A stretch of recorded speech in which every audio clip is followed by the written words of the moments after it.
Hello, my name is Douglas Bloch. I'm an author and mental health educator. Welcome to the Depression Recovery channel, where each week we talk about practical tools and coping strategies for healing from depression and anxiety. The title of today's video is You Are a Hero.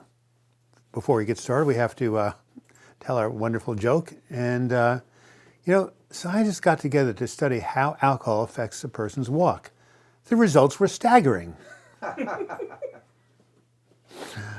All right. So, that was good, wasn't it? So one of the reasons people with depression often struggle with low self-esteem. And that's because when you're seriously depressed, you can't function at the same level as so-called normal people. So how do we who go through depression measure or determine our self-worth when we're not being productive members of society? One symptom that many people with depression struggle with is low self-esteem. This is partially because when you're seriously depressed, you can't function at the same level as so-called normal people. So how does someone with depression measure or achieve their self-worth when they're not being a so-called quote-unquote productive member of society? One answer to my question came from my therapist, Pat. I was talking to her about a friend of mine from high school who was the vice president of Bank of America, and he had a lot of prestige, and I just felt so small in comparison.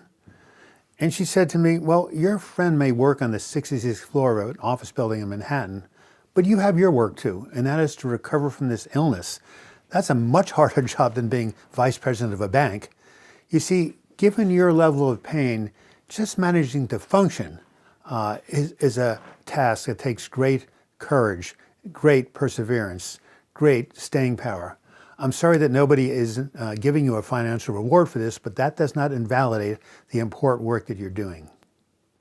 Pat's words were revelatory to me. After hearing them, I realized, wow, even with my own limitations, I can find some way of defining my self-worth. One person who did this amazingly skillfully was Christopher Reeve.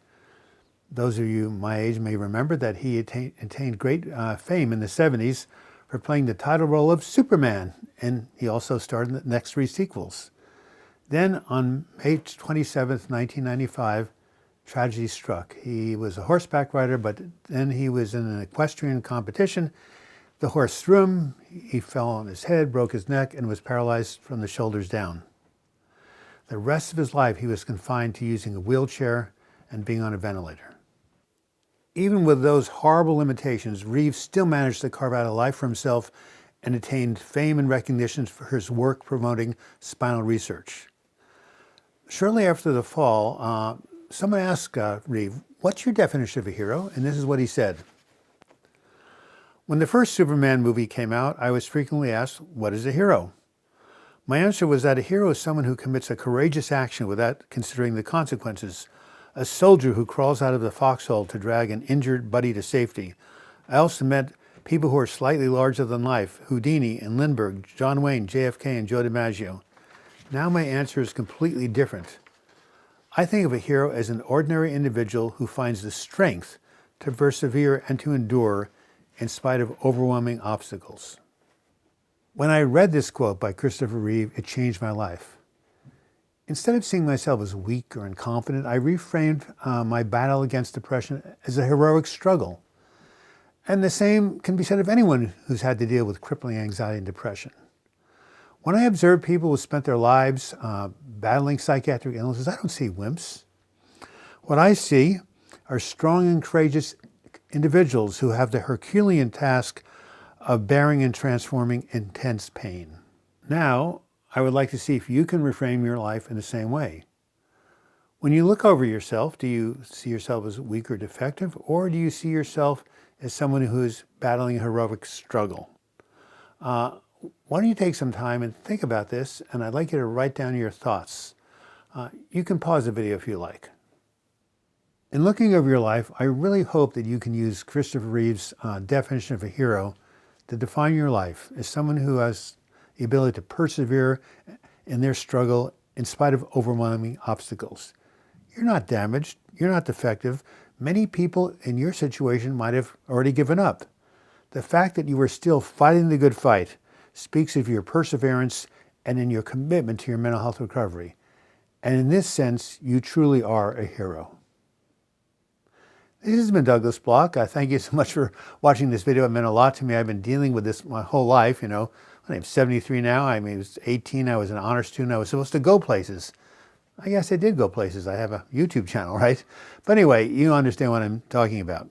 Anyway, if you like this video, please give it a like. That's how we draw more viewers to us. Or you can also write your comments in the comments section. You can also email me, douglasbloch@gmail.com. Send me any of your thoughts or any questions you have. And if you want to be a subscriber to this channel, simply click on my photo during the closing credits and you'll be taken to a subscribe page where you can click on the subscribe button. And if you click on the button to the right, you'll be notified every time we make a new video or do a live chat. And finally, if you want to be a sustaining member of this channel, simply click on the Patreon button and you'll be taken to my crowdfunding page. And until we meet again, I wish you the best in your mental health recovery. Thank you so much for watching.